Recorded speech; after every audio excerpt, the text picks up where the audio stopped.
Em Jojo tem todo tipo de personagem, desde usuários de stand, vampiros, uma forma de vida perfeita, seres com as células baseadas no silício ao invés do carbono, e também... melhor não comentar. E dentre todos esses, também tem aqueles personagens que são mal aproveitados, que tinham um grande potencial na história, mas que na minha opinião, o Araki acabou não dando muito destaque para eles, ou não extraiu o suficiente do potencial. Mas antes de começar, eu tenho um aviso. Eu consegui o meu PC novo finalmente, como dá pra ver. Então agora eu consigo voltar a fazer os vídeos, já que aquela bomba que eu chamava de PC antes não estava mais rodando o editor. Eu criei também um canal de gameplay, já que era um sonho meu de infância fazer isso. Provavelmente eu vou demorar a postar nele ou fazer lives, mas já vou deixar o link aqui na descrição para quem quiser seguir. Eu até peguei também uma webcam para já usar para quando for fazer as lives e deixar tudo preparado. Isso era tudo que eu tinha para dizer, e agora fiquem com o vídeo. O primeiro que eu vou comentar vai ser sobre o Avidol. Ele já chegou todo fodão no início da parte 3, mostrando que compreendia o que eram os stands. Ajudou a rapaziada a ir pro Egito e ainda deu um pequeno apavorão no Jotaro quando ele tava lá na prisão. Tinha um stand bem simples que controlava o fogo, mas que ao mesmo tempo era muito versátil, tipo no castelo do Dio, que ele usou as chamas para detectar a presença de alguém. Sendo sincero, eu não sou o maior fã da parte 3, mas eu consigo lembrar mais dos feitos de outros personagens do que dos dele. Comentando bem por cima, ele apareceu, deu um susto no Jotaro na prisão, ajudou a rapaziada a ir lá pro Egito, como eu falei antes, deu uma treta boa contra o Polnareff quando se conheceram, depois morreu, entre aspas, voltou à vida depois de passar uns 10 episódios fora, e aí morreu de novo para salvar o Polnareff numa das cenas mais tristes da parte 3. Além disso, o coitado apareceu na parte 7 como um figurante só pra morrer de novo. Eu acho isso triste porque pra mim ele tinha um puta potencial, já que tinha um stand com poder de fogo. Mas por outro lado, eu acho que dá pra entender essa decisão do Araki de não ter se envolvido tanto com ele. Eu ouvi dizer uma vez que é um saco balancear poder de fogo em animes ou mangás. E como já dizia o Araki, se tá roubado tem que nerfar. Mas pelo menos ele tem muitas cenas engraçadas. Agora indo pra parte 4, tem o Okuyasu. Bom, ele já acho que é bem autoexplicativo.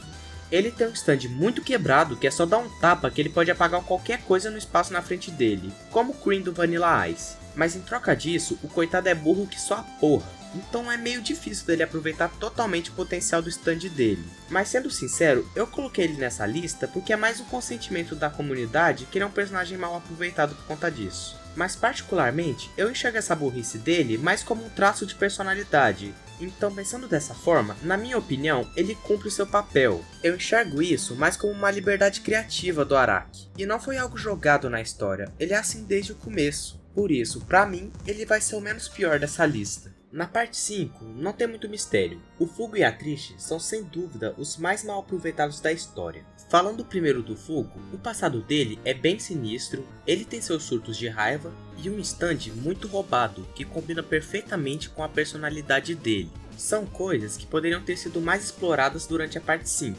mas o stand dele apareceu literalmente só uma vez, conquistou geral que assistiu o anime, só pra nunca mais aparecer de novo na história. Além de que quando deu merda na missão, ele preferiu não ir contra o chefe e abandonou a gangue. Ele realmente iria ter sido mais aproveitado, já que o Araki queria fazer como se ele fosse um traidor. Mas pelo que eu ouvi dizer, na época ele estava com depressão, então preferiu não fazer ele passar por isso. Mas pelo lado bom, tem a novel Purple Haze Feedback, que conta a história do Fugo depois dos acontecimentos da parte 5. Eu não li ela toda, já que sendo bem sincero eu não sou alguém que curte ler, mas até o ponto que eu vi eu achei bem legalzinho. Agora, falando sobre a Trish, uma das personagens que eu mais gosto por sinal, acho que ela sendo a filha do diabo teve muita pouca participação. Ela é uma das personagens mais bonitas de Jojo e tem um stand bem criativo que ainda por cima tem personalidade própria.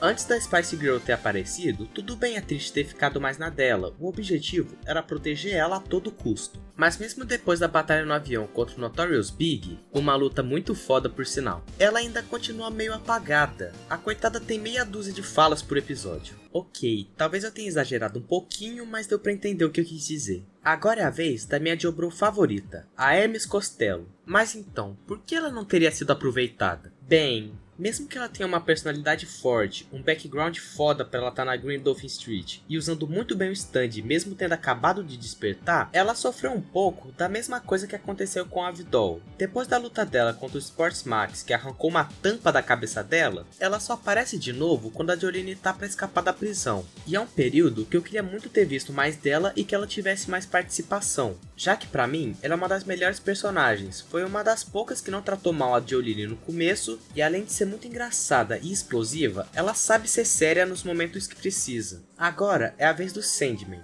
ou melhor, Soundman. Ele é um personagem que quem lê o mangá já vai entender logo de cara do porquê que tá aqui. Steel Ball Run já começa mostrando uma tribo indígena e principalmente o Soundman, que então a gente já pensa, nossa, esse personagem vai ter uma importância do caralho, hein? É esse daí que vai ser o tal do Jojo dessa parte? E ele depois já aparece na corrida de cavalos só correndo a pé, parecendo que vai ser um personagem muito pica e que vai dar um trabalho do caralho durante a história toda. Só que depois, ele meio que só vira o vilão da semana, e aí já era. Meio que jogou fora toda aquela expectativa que ele criou no início da história. Mas eu não vou tirar o mérito dele. A luta do Johnny contra o Soundman foi muito importante pro desenvolvimento dele, que nem quase todas as lutas de Steel Ball Run, fazendo uma diferença do caralho. Mas mesmo assim, eu ainda achei muito broxante o que fizeram com o coitado. Ele merecia bem mais. Agora, indo pra parte que tem a maior quantidade de personagens mal aproveitados e que ao mesmo tempo é a minha favorita, Jojo Leon.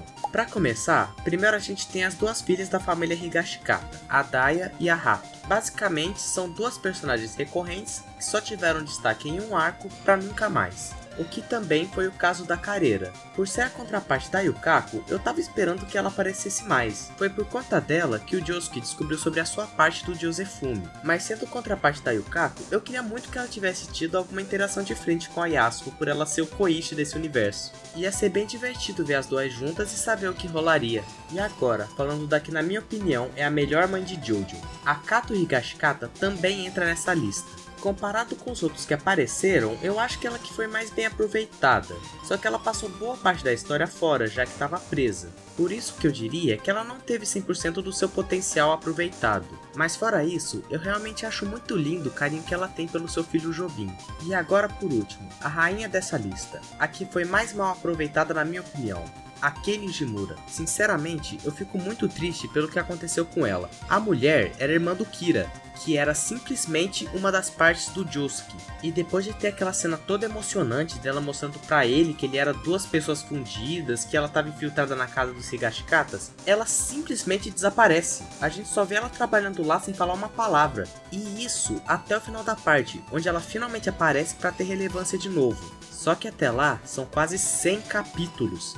E isso é muito triste, porque de novo, ela é a irmã do Kira. Além de certa forma, ela poder ser uma contraparte ou uma referência a Jotaro, por também ser filha da Holly. Ela tinha de tudo para ser uma Joubro junto da Yasuko, mas infelizmente o Araki não deu essa atenção que ela merecia.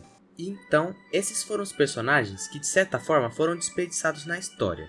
Como falei no início do vídeo, boa parte do que disse foi baseado na minha opinião. Então, você pode discordar à vontade de algo que eu tenha dito. Agora, se quiserem, me sigam nas redes sociais que eu vou deixar aqui na descrição, que é o Instagram e também agora o Blue Sky, porque eu não volto pro Twitter nem por um caralho. Então, muito obrigado por terem assistido até aqui.